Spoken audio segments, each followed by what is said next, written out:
Welcome back to Epic Cars, and today I'm going to kind of show you a little bit of what's going on in the shop. I've had a lot of movement, a lot of things kind of moving around as far as projects are concerned, and I got a couple of really cool cars that came in from a buddy of mine, including this 1964 convertible Cadillac that is absolutely gorgeous.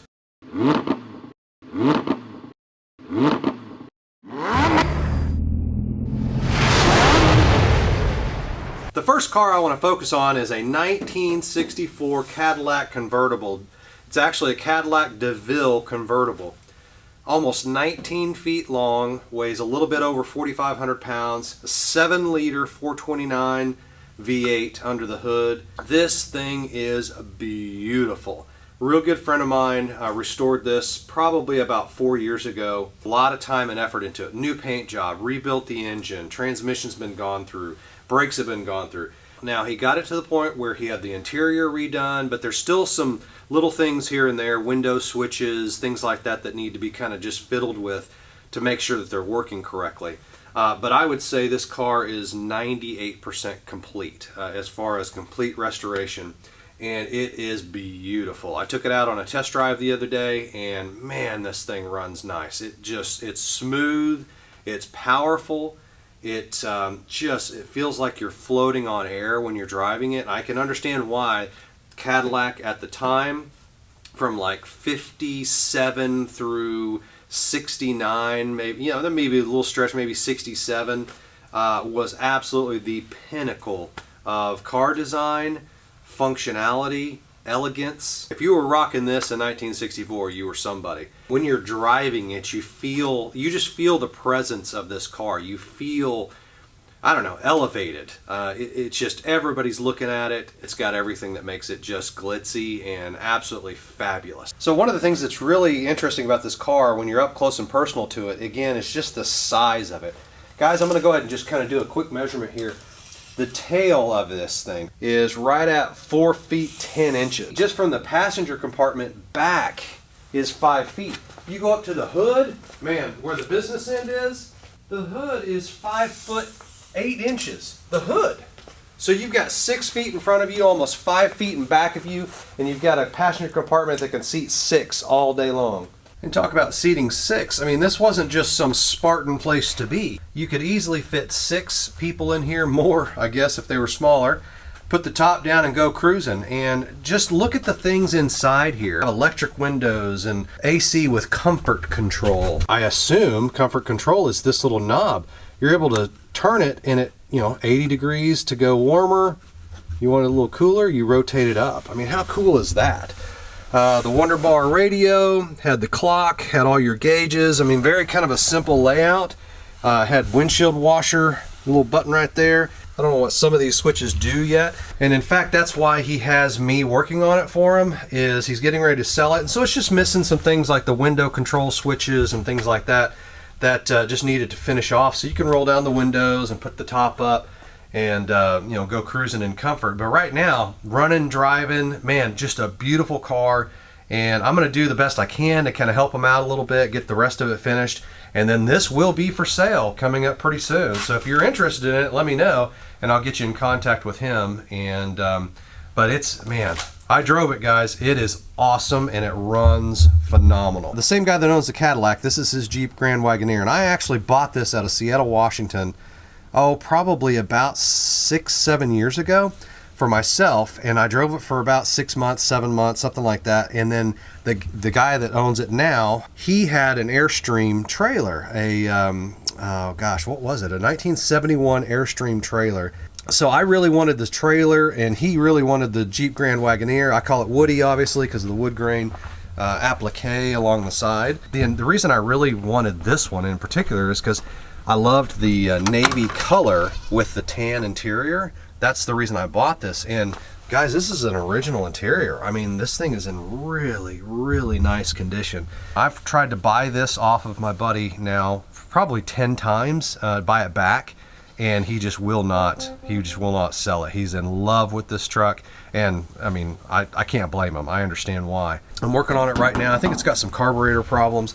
Changed out the fuel pump. I put a new exhaust system on it.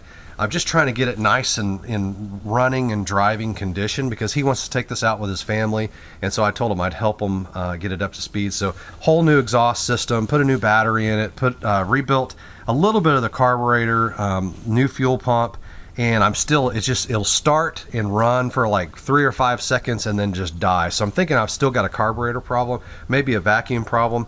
Probably gonna have to put a new carburetor on it. But what's interesting is it's a Motorcraft. It's a 360 V8, but it's a Ford Motorcraft 2-barrel carburetor on it. So I'm gonna go ahead and change that out, probably to a 2-barrel Holley, make it a little bit easier to work on.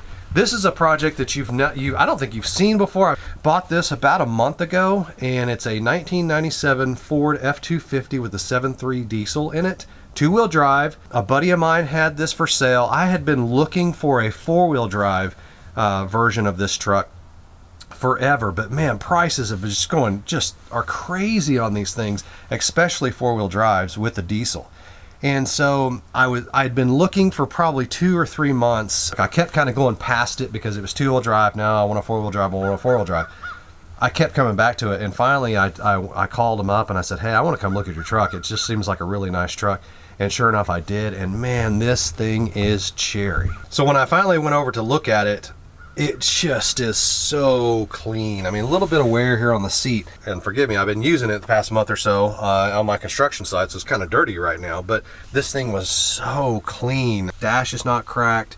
AC works perfect. In fact, he had done all the upgrades to the AC system, had just put in a new transmission, and the truck itself has, I don't know, about 200,000 miles on it. 7.3 diesel, Power Stroke, 1997, which in a lot of people's minds were kind of the best years, was right around like 96 through 2000 for the 7.3, and this one has it. And it's just absolutely a pristine vehicle. He took really good care of it, and I had to pop on it. And it was a good price too. So why did I buy this one? Well, because I had this one, and this is a 1970 Ford F-250 Camper Special with the Explorer package.